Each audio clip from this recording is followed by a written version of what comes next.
Silakan duduk Bapak Ibu Saudara, Shalom. Saya menyapa sekali lagi Bapak Ibu Saudara, Shalom. Ada sukacita pagi ini, ada semangat pagi ini. Yang sukacita, yang semangat, boleh beri tepuk tangan buat nama Tuhan. Haleluya. Pagi ini, puji Tuhan, kita semua dalam keadaan yang baik, dipelihara sempurna oleh Tuhan. Amin. Dan pagi ini masih dalam kerangka khotbah Love God, Love People, mengasihi Tuhan, mengasihi sesama. Saya akan berkhotbah tentang semua karena kasih Tuhan. Saudara yang dikasihi oleh Tuhan Yesus, peristiwa Natal adalah peristiwa yang sangat penting dan paling spektakuler dalam sejarah umat manusia, di mana dunia yang seharusnya binasa, dunia yang seharusnya terhilang, dunia yang seharusnya tenggelam dalam hukum dosa, ada di slide nomor 2. Tetapi karena kasih dan kebaikan Tuhan, karena begitu besar cinta Tuhan akan dunia ini, sehingga Ia mengkaruniakan anaknya yang tunggal, supaya setiap orang yang percaya kepadanya tidak binasa, melainkan beroleh hidup yang kekal. Bapak Ibu Saudara yang dikasihi Tuhan, saya dan saudara adalah orang-orang yang dipilih sebelum dunia dijadikan. Bisa percaya kepada Tuhan Yesus Kristus sebagai satu-satunya Tuhan dan juru selamat dalam hidup pribadi kita, itu adalah kasih karunia dan karya Roh Kudus. Tanpa kasih karunia, tanpa karya jamahan Roh Kudus, mustahil orang bisa percaya kepada Tuhan Yesus Kristus. Karena itu di luar sana kita mendengar begitu banyak orang menghina, melecehkan dan merendahkan iman kita. Mereka bilang, waduh itu orang Kristen, manusia dituhankan, Tuhan dimanusiakan. Kalau Tuhan bisa lahir sebagai manusia, bidangnya siapa? Wah gitu ya, mereka semua melecehkan, merendahkan dan menghina. Namun kita tidak usah ambil pusing, EGP aja ya, saudara orang Jakarta bilang, tidak usah ambil pusing. Sebab firman Tuhan sudah berkata, pemberitaan tentang salib adalah kebodohan bagi mereka yang akan binasa. Tetapi bagi kita yang diselamatkan, pemberitaan itu adalah kekuatan Allah. Yang percaya katakan amin. Saudara yang dikasih Tuhan, suatu kali, slide nomor 3, ada orang yang bertanya kepada Tuhan Yesus Kristus. Dicatat dalam Injil Matius, Injil Lukas juga mencatatnya. Guru, hukum manakah yang terutama dalam hukum Taurat? Saudara, ini adalah gambaran orang-orang Farisi dan orang-orang Saduki. Siapakah mereka? Orang-orang Farisi ini orang-orang yang cukup berkuasa dan cukup berpengaruh di tengah-tengah masyarakat pada waktu itu. Orang-orang Farisi biasanya berasal dari golongan menengah ke atas. Mereka sangat berpendidikan, mereka sangat menjaga adat istiadat, tradisi, dan semua hukum-hukum Taurat Musa. Mereka menerjemahkan hukum Taurat dan mengaplikasikannya dalam kehidupan sosial masyarakat pada waktu itu. Jadi orang-orang Farisi sangat dihormati, sangat dikagumi, sangat dianggap sebagai orang suci di tengah-tengah masyarakat pada waktu itu. Begitu pula orang-orang Saduki. Mereka biasanya berasal dari golongan para bangsawan. Mereka cukup kaya sehingga mereka banyak yang memiliki sinagog-sinagog untuk agama Yudaisme. Mereka juga orang-orang yang sangat berpendidikan, dan orang-orang Saduki ini juga dipakai sebagai fasilitator ya, kalau zaman kita bilang untuk mengakomodasi kepentingan Kekaisaran Romawi atas Israel pada waktu itu. Jadi mereka ini orang-orang yang sangat hebat, sangat berpengaruh, punya kuasa, punya kedudukan di tengah masyarakat, dan mereka sepakat, mereka kong kali kong gitu ya bahasa kita, untuk menyembah Tuhan Yesus dengan berbagai macam perkara dan pertanyaan. Supaya Tuhan Yesus kehilangan muka, supaya Tuhan Yesus bisa diseret karena salah menjawab. Saudara yang dikasihi Tuhan, mungkin kita tahu Tuhan menurunkan hukum-hukum Taurat kepada Musa, ada 10 ya, saudara pasti sudah tahu ada 10 hukum Taurat yang diturunkan Tuhan melalui Musa. Namun dalam prakteknya 10 hukum Taurat itu dibagi lagi menjadi hukum-hukum turunan yang disebut Miswot, jumlahnya 613 hukum. Dan mereka menganggap bahwa semua hukum-hukum itu dari nomor 1 sampai nomor 613 punya nilai, punya bobot, punya dampak yang sama satu sama lain, dan mereka menerapkan hukum-hukum itu semua sama penting.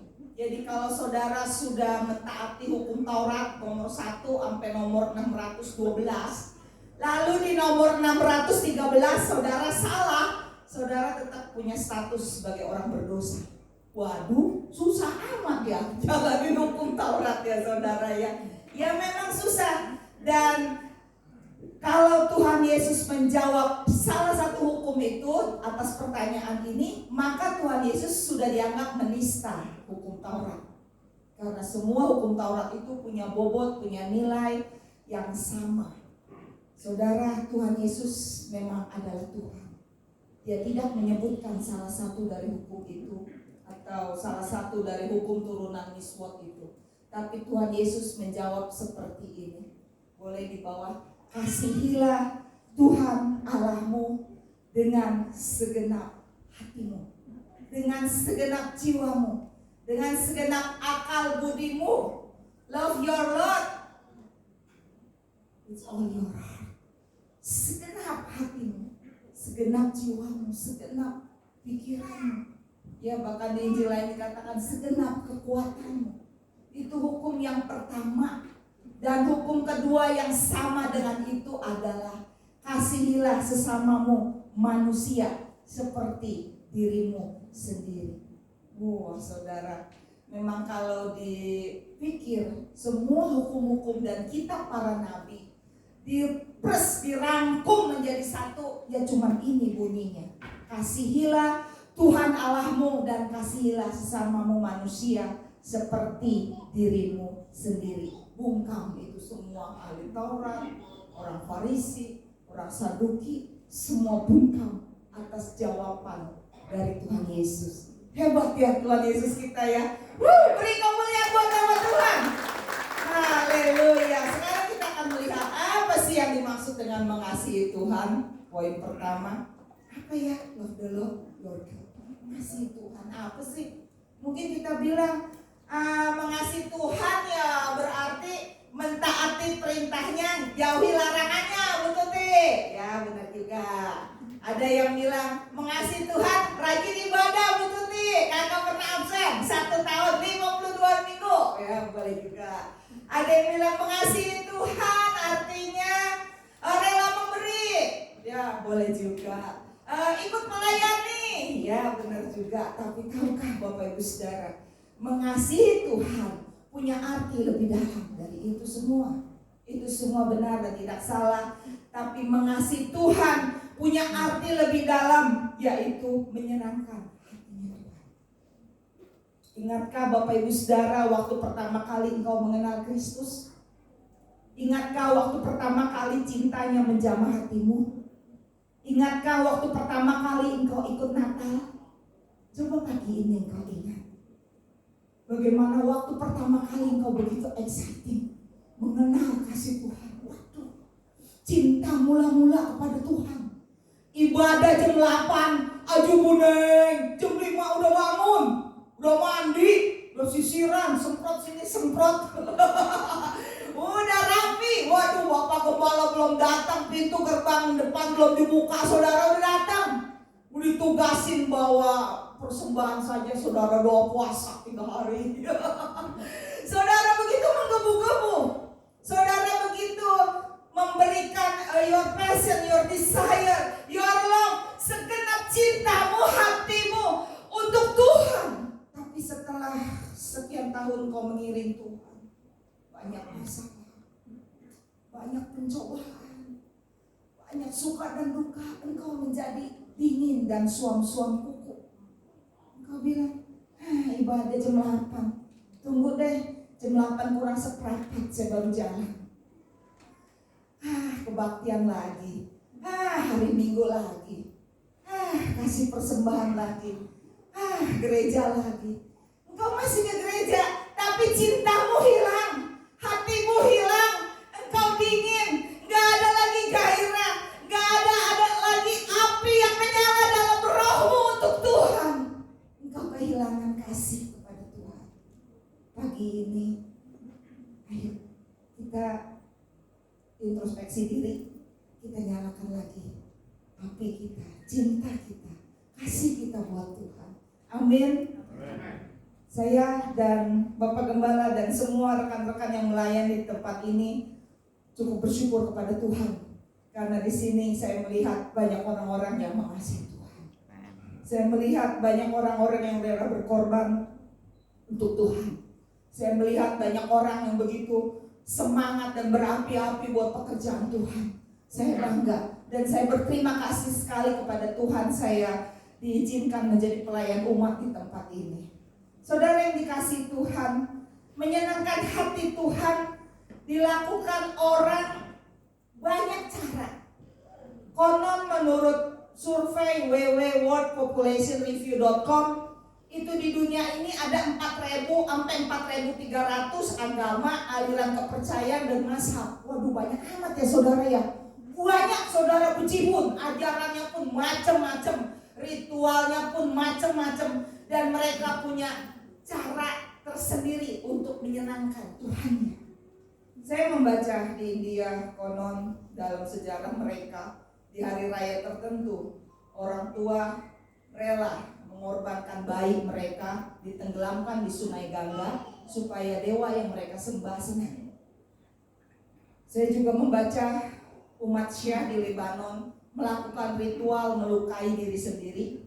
Jadi ditusuk-tusuk sama benda tajam gitu sampai berdarah-darah, sampai memar, sampai babak belur gitu, karena mereka percaya di hari raya Asyura semakin mereka terluka kayak gitu, dewa yang mereka sembah semakin senang.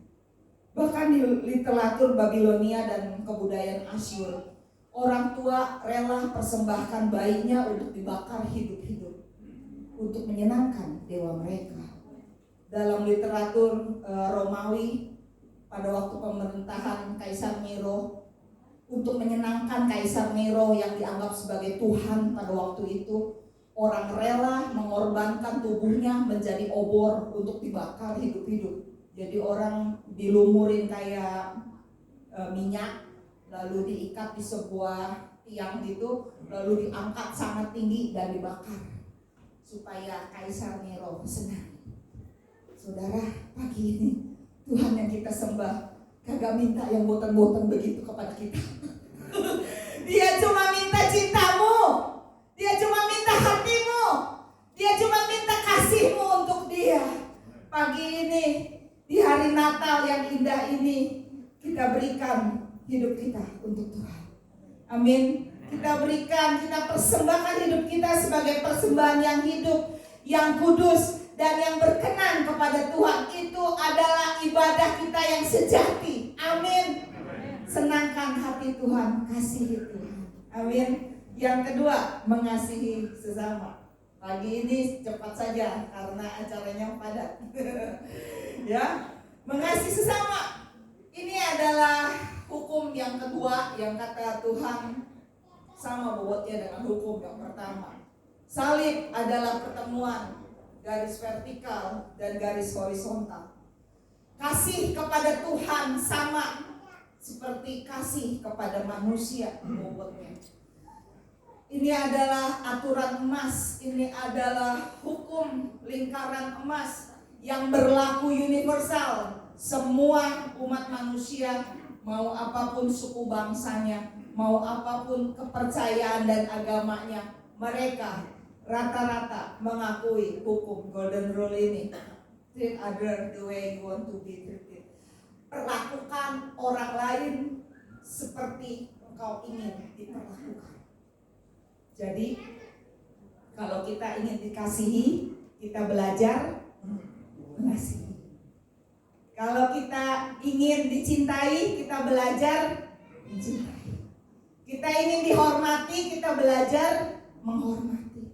Kalau engkau gak ingin diselingkuhin, engkau gak boleh selingkuh. Kalau engkau gak mau dikhianatin, engkau jangan mengkhianat. Kalau engkau gak mau ditipu, engkau tidak boleh menipu. Lakukan orang lain sebagaimana engkau ingin diperlakukan. Hidup ini adalah cermin. Cermin itu sama seperti apa yang kita pantulkan. Kalau kita marah, itu wajah kita di cermin juga marah. Kalau kita senyum, wajah kita di cermin juga senyum. Jadi itulah hukum Gordon. Saudara yang dikasihi oleh Tuhan Yesus Kristus, mengasihi sesama, kita tidak usah bicara terlalu tinggi atau terlalu jauh-jauh ya. Mengasihi sesama, siapa sih sesamaku manusia? Ya yang dekat-dekat aja dulu kali ya. Suami, mana pagi ini yang ada suaminya? Istri, anak, ya teman, rekan sepelayanan, menantu, mertua, cucu, tetangga. Yang dekat-dekat saja dulu, belajar mengasihi sesama manusia. Kita belajar mengasihi. Jangan hidup bertahun-tahun bersama tapi tidak pernah tegur sapa. Bertahun-tahun satu gereja tapi kita gak pernah rukun. Bertahun-tahun kita bekerja sama melayani Tuhan misalnya, tapi kita gak pernah klik saling mengasihi. Itu mendukakan hati Tuhan, saudara. Saudara yang dikasih Tuhan, jangan sampai kita kasih tempat benci di hati kita. Jangan sampai kita di mana-mana jadi bermasalah. Saudara pergi ke tempat A, di situ bermasalah. Saudara pergi ke tempat B, di situ bermasalah. Saudara pergi ke tempat C, di situ juga bermasalah. Dan saudara bilang, semua orang jahat sama saya. Yang bermasalah bukan orang lain, tapi yang bermasalah dirimu sendiri. Saudara yang dikasih oleh Tuhan, hidup ini cermin. Belajar mencintai, belajar mengasihi, maka di situ engkau akan dapat cinta dan kasih. Amin. Saudara yang dikasih Tuhan, di India ada sebuah kisah yang diceritakan turun-temurun juga di sana. Ada dua orang bersaudara laki-laki, mereka sangat saling mengasihi satu sama lain. Kita sebut yang kecil, si Dedek, besar, si Kokoh misalnya ya. Mereka dari kecil hidup sama-sama saling mengasihi hingga mereka dewasa. Lalu yang si Kokoh memutuskan tidak menikah, tapi yang adiknya menikah dan punya 5 orang anak gitu ya. Saudara, mereka punya sebidang tanah peninggalan orang tua mereka, dan mereka kerjakan itu tanah dengan hasil gandum yang cukup banyak, sehingga pada panen raya mereka bagi hasil ya. Lalu bagi hasil, si Kokoh dapat 10 karung, si adik dapat 10 karung, ditaruh di lumbungnya masing-masing gitu ya. Lalu saudara, 3 hari-hari berlalu setelah pembagian hasil panen itu ya, si adik berpikir seperti ini, Tuhan, Kokoh aku ya, aku punya kakak laki-laki ini tidak menikah. Kalau dia sudah tua, siapa nanti yang ngurus dia? Mana cukup hasil panen segitu? Lebih baik aku kasih kepada Kokoh aku. Tapi aku gak mau singgung perasaan dia. Aku akan kasih diam-diam. Aku akan pindahkan bagianku kepada lumbungnya. Lalu saudara, di hari yang sama, sang kakak pun sama berpikir tentang adiknya. Dia berpikir, adikku anaknya 5, istrinya 1. Mana cukup ya dia hasil panen segitu untuk masa panen lagi yang akan datang. Lebih baik aku kasih punya aku kepada dia. Kalau aku kan seorang diri, cukuplah katanya. Tapi gimana caranya ya supaya tidak menyinggung perasaannya? Lebih baik diam-diam aku pindahkan dari lumbung aku ke lumbung adikku. Jadi mereka punya pemikiran yang sama karena mereka saling mengasihi. sang kokoh bawa 1 karung hasil gandum ke lumbung sang adik. Ya, begitu pula si adik. Si adik ambil 1 karung dan dia gotong, dia bawa ke lumbung si kokohnya. Sampai beberapa hari mereka baru ngeh kenapa gandum dalam lumbung mereka tidak berkurang. Padahal setiap malam mereka kirim 1 kepada saudaranya. Mereka hitung, kok tetap jumlahnya tetap sama. Begitu pula si adik, dia hitung, kok tetap sama. Padahal setiap malam dia ambil 1 untuk kokohnya. Saudara, di malam yang ke-6 diceritakan bahwa kedua kakak beradik itu akhirnya bertemu di satu tempat sambil sama-sama gotong gandum karung mereka. Dan mereka taruh itu gandum, mereka berpelukan, mereka nangis di situ, saudara. Rupanya ada kasih persaudaraan yang dalam hati mereka. Konon tempat di mana kedua kakak beradik itu bertemu, dibangunlah sebuah kuil untuk memperingati betapa indahnya kasih persaudaraan dan untuk mengajarkan generasi-generasi berikutnya bahwa jangan pernah buang saudara. Walaupun mungkin dia miskin, walaupun mungkin dia tidak berpendidikan seperti engkau, walaupun mungkin saudaramu pernah melukai hatimu, walaupun mungkin saudaramu pernah mengkhianati, pernah bikin malu, tapi saudara tetap saudara. Kata orang tua, darah itu lebih kental dari air. Mungkin itu benar. Saya juga cukup tangis ya renungin ini cerita. Saya berpikir iya benar juga ya Tuhan, darah itu lebih kental dari air. Nah, pagi hari ini mengasihi sesama bicara tentang orang-orang yang terdekat dengan kita.